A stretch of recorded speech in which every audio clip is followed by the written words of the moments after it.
Welcome to another episode of Mental Wellness Insights.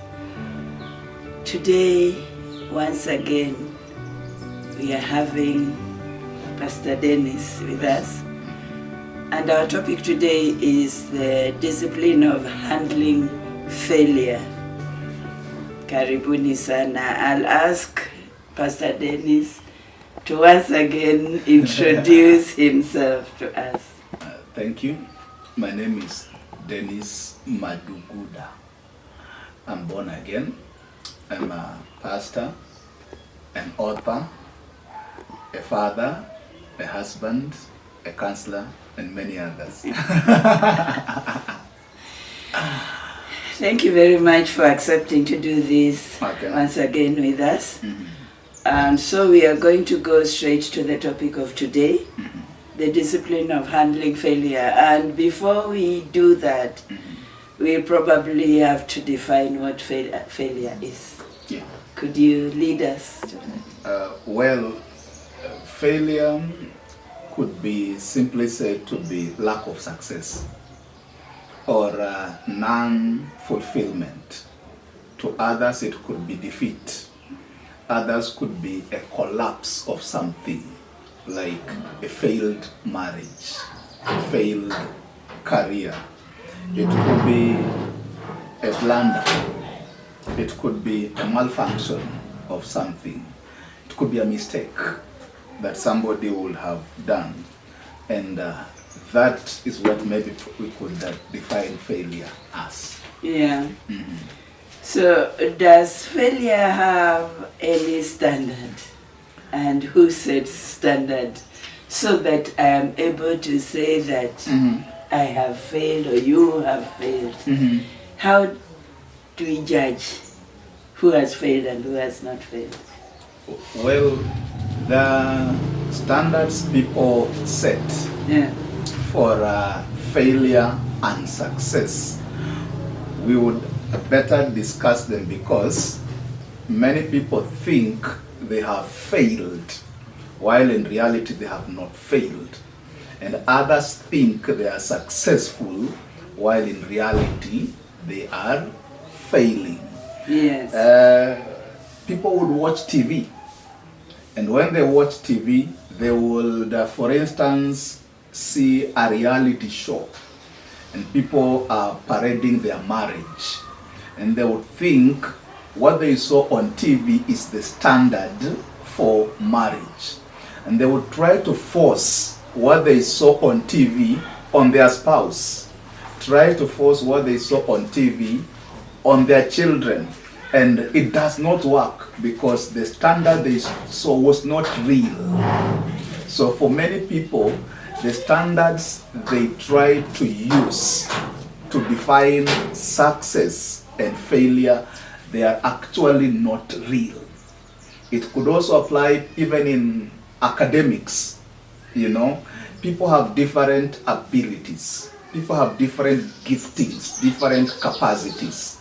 And so you could use my standard to try and measure your child, and you will drive your child crazy, because I am not that child. Even yourself, you could be an A student, and your child may be probably a B student or a C student, but they are unique in their own way. So you can crush that child because you are applying a wrong standard on them. Probably we could ask, what is a good life for you?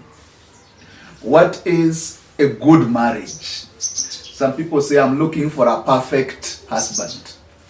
I'm looking for a perfect wife. But in the real life, there is nothing like a perfect wife. There is nothing like a perfect husband. So you could actually be chasing a fantasy. And even if you meet the people who could fit you as a good spouse, you keep on pushing them away and thinking that I have failed to get a life partner, because you are chasing a wrong thing. You're chasing the wind. Yeah. And the society. Yes. seem to base success or failure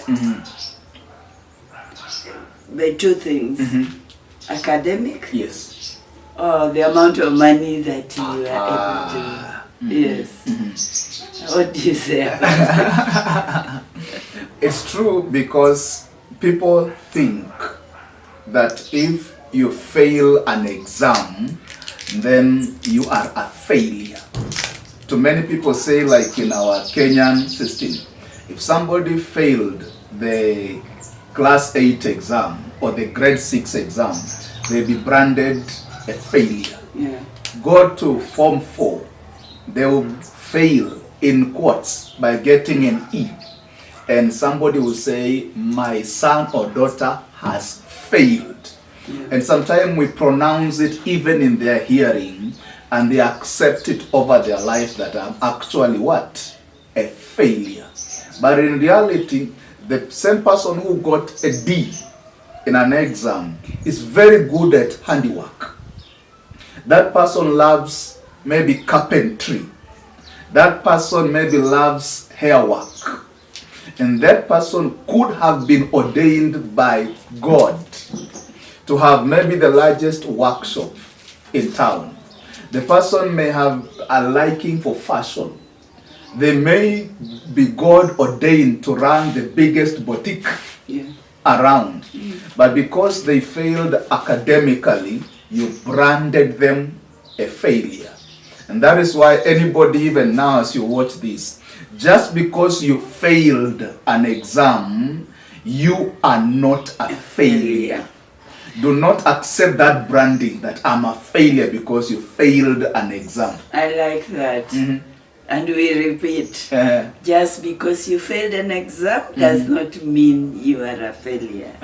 So before we even go to then who is a failure, can we go back to success? What is success? Success, let me give an example. Yeah. I read a book by one man, the founder of Temple University in the US, Dr. Russell Cornwell. It's titled The Acre of Diamonds. And the man says one time he went to a trip in the Middle East, and the tour guide gave him a story about a man that was called Ali Hafed, who was said to be the richest man in the East. The man had a good family. The man had wealth, had camels. Everything was quite okay until the day that Ali Hafed was visited by some Buddhist monks. And the Buddhist monk asked him, "Sir, do you have diamonds?" The man had never heard anything about diamonds. So this Buddhist monk tells him, "You know what, sir? If you only got diamond the size of your fist, you'll be the richest man in the whole place. You will be able to control everybody in this place." And the man went to bed, could not sleep. Ali Hafed, in his bed, he was saying, "I'm a poor man." The richest man in the area, because somebody else told him, "You don't have enough. And you don't have diamonds." The only thing that he was told he never had was diamonds. He even had gold. Yeah. But he was told, "You don't have what? Diamonds." And he woke up and asked the Buddhist monk, "Now, where do I get the diamonds?" And they lied to him. They tell him, "You go around. If you find 2 mountains and a river flowing between them on white sand, there you will find diamonds." And Ali sold everything he had, put the little money with a neighbor and the family, and he began a journey to look for diamonds. They say he traveled all over the place, and by the time he got to Barcelona in Spain, he had rags on himself. All the money was spent. The family was left back at home, and he committed suicide. Back at home, the person who bought that land After some time, there was a small stream flowing in the land that Ali had sold. And he picked some shining stone, went to the neighbor and asked, what could this thing be? And the first question was, has Ali come back? Because actually what the man picked were diamonds. The man left diamonds at home. The land itself that he owned, part of the land, had diamonds. But he went out chasing fake fantasy of diamonds. You asked about success. Success is simply achieving your life's purpose. Yeah, that story, there's a lot of moral education in it. It is not what people set for you. You already have it. You have it. You have it within yourself. Yes. But because other people feel or have a different opinion, yes, you go chasing it where it isn't. So it means that each individual of us already have it. Yes. We already are successful in who we are. Yes. And that is what we need to explore.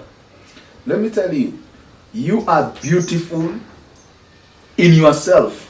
You don't have to exhaust all the cosmetic products trying to become like the lady or the man on TV. Yeah. Because you think they look better.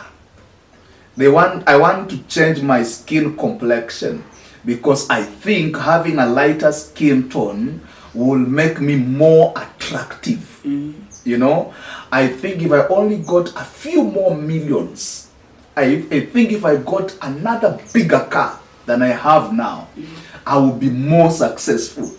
But hear this. Success is simply achieving your life purpose. The only problem is a lot of us do not know our life purpose. If you don't know it, we base our life purpose on things that are outside of ourselves. Yeah.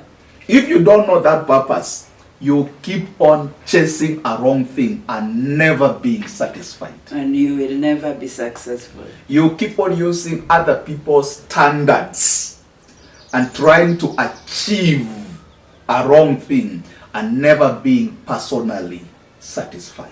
And therefore you will become eternally a failure. Yes. Yet you are already a success in your own. If you only settled and properly defined what is my purpose in life, and perhaps if you are a Christian, able to look into God's word, trying to live a godly and contented life, you will not want to stress yourself to be what you are not meant to be.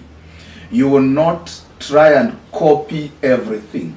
Because even if I copied you, even if I succeed in copying you, I will simply become a copy of you and not become me. Yeah.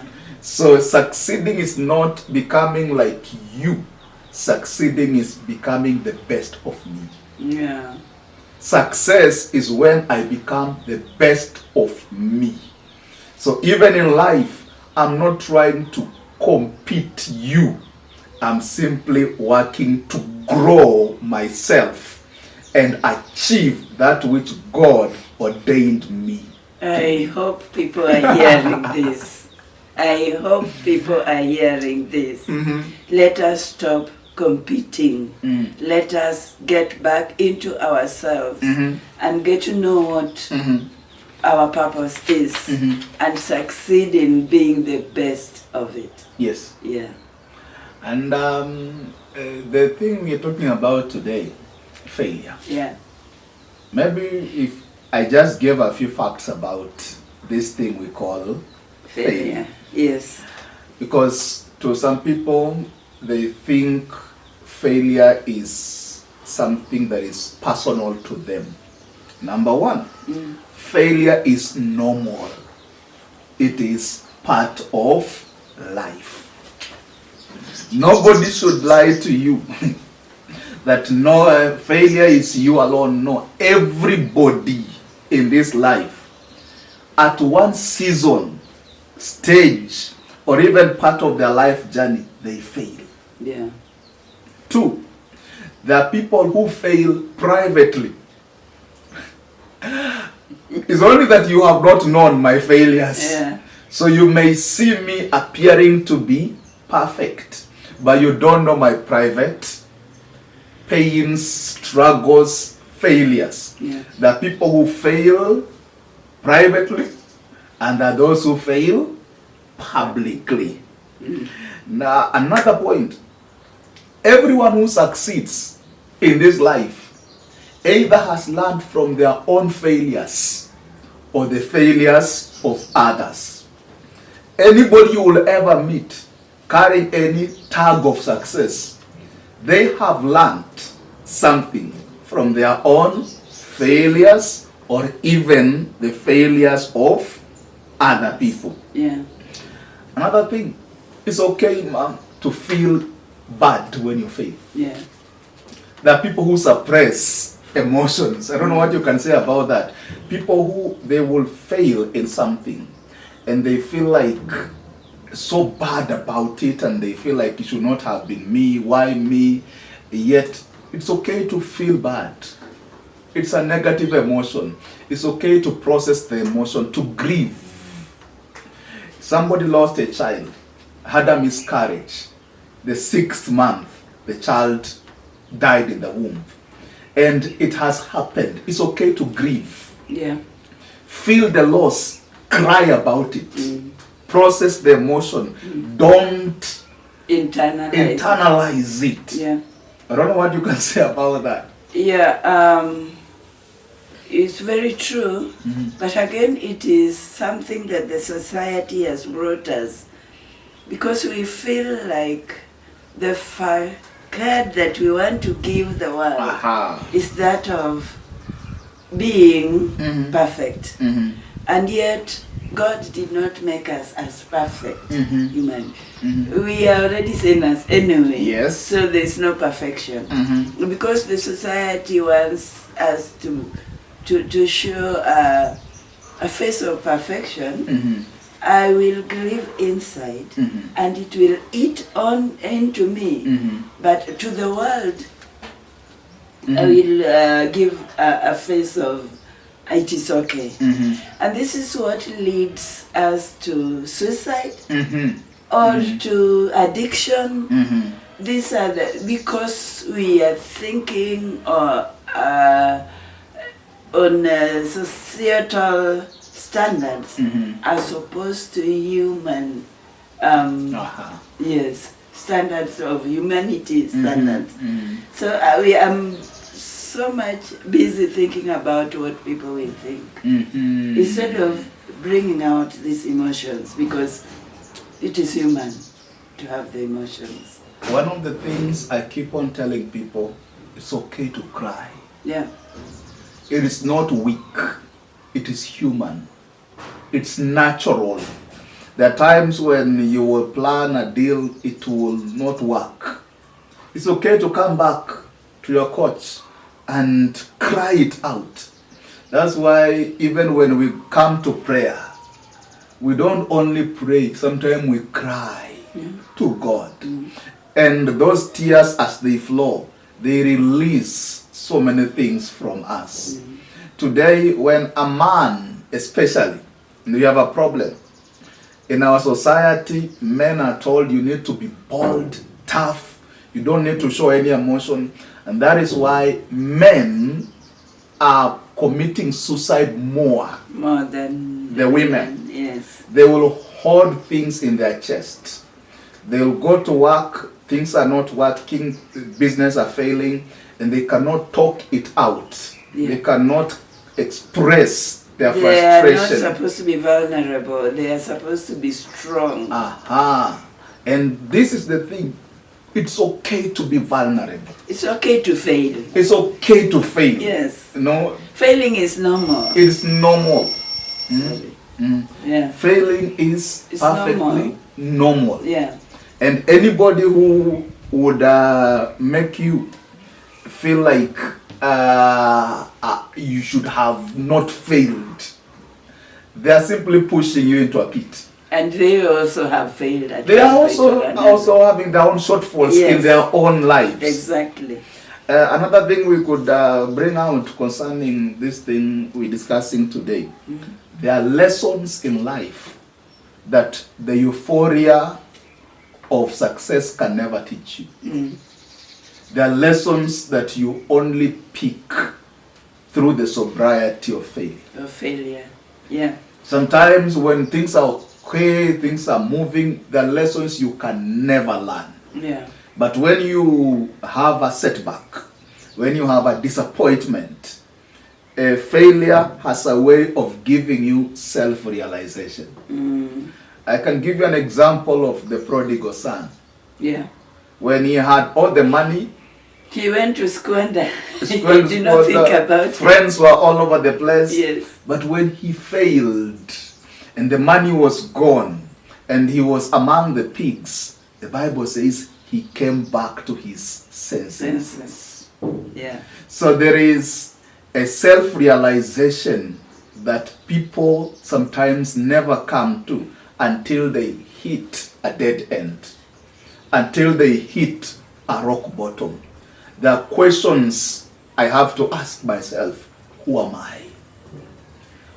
What is life about? What am I doing here? What else can I do with my life? Is there anything different I can do from what I'm doing now? And some of those life-changing questions we can only ask ourselves when we are pushed to some corner by some kind of disappointment in life. I think during the normal course of life, we are so busy chasing so many other things that until we get to the wall, that is when then we can be still and know that there's a God in heaven. And probably also then failure does not have to be final. Failure is not final. Failure is not final. It should not be final. Yeah. Because some of the things people would encounter, say people wedded in church. You go to church, you have a spouse, you have a good wedding, and you promise each other heaven. And 3 years down the line, there are what you normally call irreconcilable differences. The heaven has come down to reconcilable differences. So things have just not worked. Maybe a spouse is terribly abusive and all reason is suggesting that you part ways. And it goes not even just separation, becomes a divorce. And it could be so disturbing that somebody could say, I hate women, I hate men, marriage is a scam, all those things. People could even consider taking their own lives. I've known people who, when they had a difference with maybe a husband, the person will poison the children and poison themselves. Exactly. It's very common right now. Yes. So somebody says, this thing, I'm so bitter, so I'll kill the children, I'll kill myself, and even maybe kill the other person. It happened even in this place where we are currently. Exactly. There was a case where somebody... not long ago. Not long ago. Yes. There was a case... And it is very common. Somebody has his own house. They have a difference with the wife. They argue. And then he goes out, comes back. And the person tells the house girl, you pack out of the house. I don't want to harm you. And they set themselves on fire. So a failure does not have to be final. Just because the marriage did not work does not mean that it's not the end of the world. It's not the end of the world. And you know what? These things are happening because in social media, all those marriages we are seeing are made of bliss. They are like Mm-hmm. everything. Mhm. So if mine doesn't work, Mm-hmm. I feel like I cannot go back into the world Mhm. where everything is working. Mhm. I would rather just kill myself. Mhm. Yeah. So we shall come to a place where now people will meet an obstacle and they will park their life there. Yeah. You hit a wall and decide I will park. To the world. But as you said, just because you failed in an area of your life Yeah. should not be a reason for you to suspend everything or quit or become so bitter, angry at everything and everyone. No, it is not the end Of the world. No. And, Actually, failure should just be a beginning of a different phase in your life. Very good. Yeah. Failure should inform you on the next step that you should make. Yeah. And the things people do wrongly when they encounter failure. Yeah. These are the wrong ways of handling failure. Yes. One of them is denial. There are people who never accept that this thing really happened. So they will be saying like, how could I lose a marriage? Me. And I'm a Christian and I'm a church leader. How could this happen to me? Somebody will go out and maybe they have a health problem. Their health has failed. And they say, and the way I normally pray, how could it happen to me? So the people who will never accept that things have actually failed. Yes. Yes. So denial is one of the wrong ways of handling failure. Another one is pretense. Let me give you an example. I know of a couple where the husband lost a job. And the man could not come and tell the wife, you know what, the job ended. So he would wake up every morning, dress up, and go to town. Spend the whole day in town, come back for a whole 4 months. But what about end month? Is there a salary coming on? He would now be drawing from the savings that he had made. And after his exhausted savings, he will start borrowing. And that is where now somebody goes into drinking, somebody goes into depression, because it would have been better earlier said that actually my work ended. And could we put our minds together with the savings we have? What could we do? Or you could have an idea, you could have a connection that will help me get another thing to do. But because this man fears, if maybe I tell my wife that I lost a job, that's just self-esteem. And how will she react? It was a good job. And my value has gone down. The case involved a little of him being ashamed at the place of work. Yeah. So he's hiding and pretending that everything is okay. Yeah, and that example speaks on the type of foundation that marriage is based Yes. on. Yeah. Because if that marriage was based on a proper godly foundation, there should be proper communication. Good. And there should not be fear that if I tell my spouse I have lost my job, I will be, this thing would have. So, again... It should have been normal. Yeah. It happens. And then people will even begin to fake a life. Maybe now you lost a business and the kind of lifestyle you are able to afford, you cannot afford it now. Yeah. But you're still trying to fake a lifestyle, so that people don't see. You're playing to the public gallery. You still want to appear okay while you are sick.